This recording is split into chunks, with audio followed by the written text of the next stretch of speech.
Thank you for joining us for CNTV. I'm Brad Clonch. And I'm Quin Tran. The Chickasaw Nation gives new life to a facility that has served Native people for decades.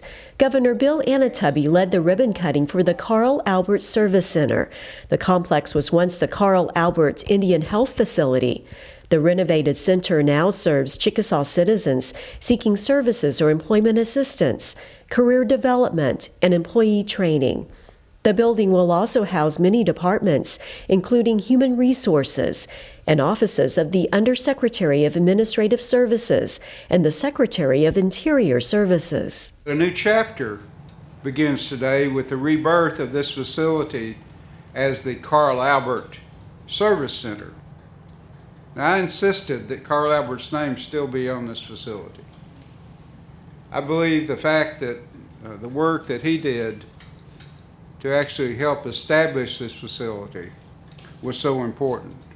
It stands as a symbol for our continued commitment to enhance the overall quality of life of Chickasaw people and to make a positive impact on the community.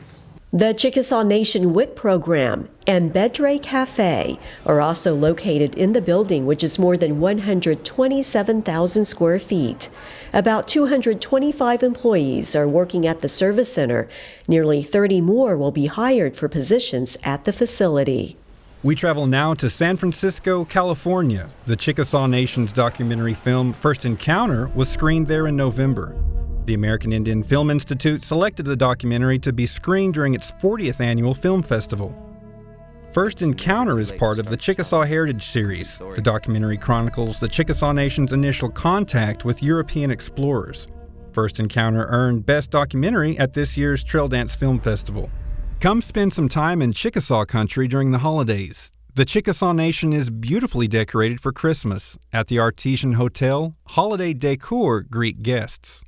Several family activities are planned at tourism attractions throughout Chickasaw Country. Visit Chickasaw.net for the latest schedule of events. The next time you visit the Artesian Hotel, take a close look at the large, elegant piece of glass near the entryway. It's a unique piece of glass, and we found the Oklahoma artists who helped shape it. Travel through any part of Oklahoma. If you spot a special piece of glass or stained glass window, chances are it was created or restored by this man. This is where it happens. Tim Brown is a glass artist. I break a lot of glass. For more than 30 years, he's been perfecting his craft.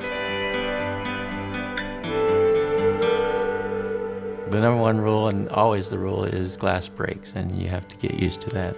There's nothing you can do about it. Sometimes it's just going to break either right or wrong. He says working with glass takes patience to shift, shape, and shade into art. The Edmond glass artist does glass painting, a rare technique. I'm glad to be here to do it. It's very rewarding to spend hours and days and months on a project.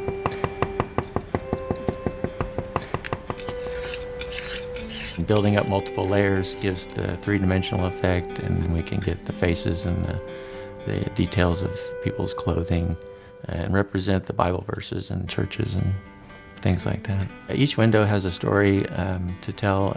His talents go beyond stained glass. This grand piece of glass welcomes guests entering the Artesian Hotel. It appears to be a glass frame photograph of the original Artesian, but the image is actually etched into the thick glass.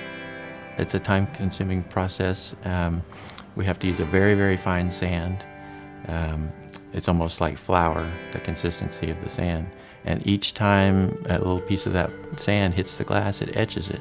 Everybody that goes into that hotel is going to see it. So that was a neat opportunity, and honored to be able to do it.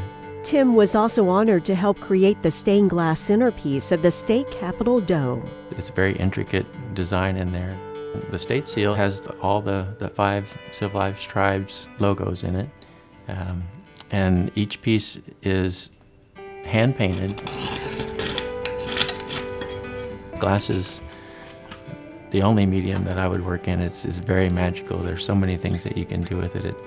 People call it a liquid and solid. It's somewhere in between. So there's so many things that you can do with glass that I think I'll be able to do it the rest of my life. I guess everybody has a little bit of creativity in them, and this is my way of bringing out mine. Tim Brown has done glass projects all over the world. He has pieces in Australia, Japan, and parts of Europe. As much as he enjoys creating glass art, he appreciates the restoration work. It allows him to see how older pieces were put together or what's left of it all. His hope is that his glass creations will last more than a lifetime. He does wonderful work. Well, that's all the time we have for this episode of CNTV. We'll see you next time.